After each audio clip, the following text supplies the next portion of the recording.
គីធំដែលខ្ញុំមើលធ្លាប់ស្គាល់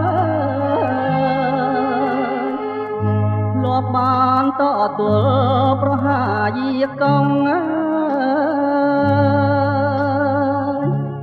នឹកឃើញយុគមួយងងឹតសូនសងភ្លៀងធ្លាំងដីផងកំពុងបាញ់ខ្មាំង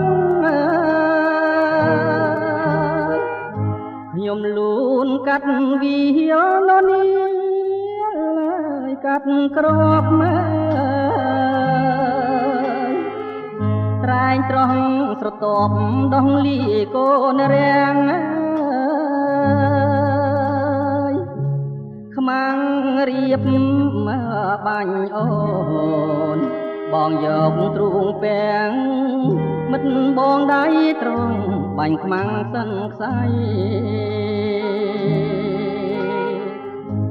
អូនអ្នកហុចក្របប្រាប់ឲ្យបងបាញ់មិត្តសំឡាញ់ធ្លាប់មានធ្វើដៃ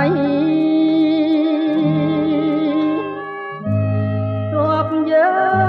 ងឈ្នះហើយអូនអើយកុំភ័យយើងបានជោគជ័យលើពួងសត្រូវភូមិក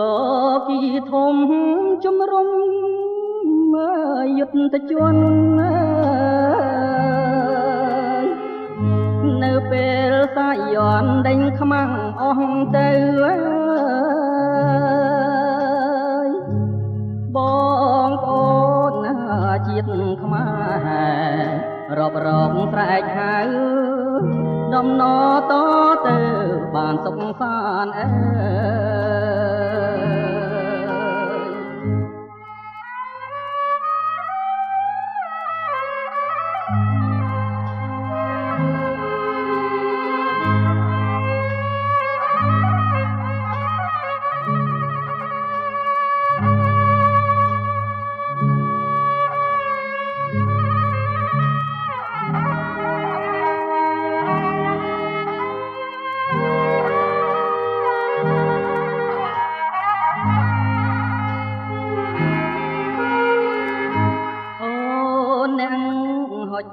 ក្របប្រាប់ឲ្យបងបាញ់មិត្តសំឡាញ់ធ្លាប់មានធ្វើដៃធ្លាប់យើងឈ្នះហើយអូនអើយកុំភ័យយើងបានជោគជ័យលើពួងសត្រូវភូមិក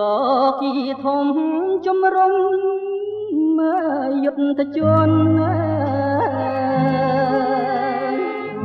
នៅពេលសាយ័នដេញខ្មាំងអស់ទៅបងប្អូនជាតិខ្មែររាប់រងស្រែកហៅដំណតទៅបានសុខសាន្តអើ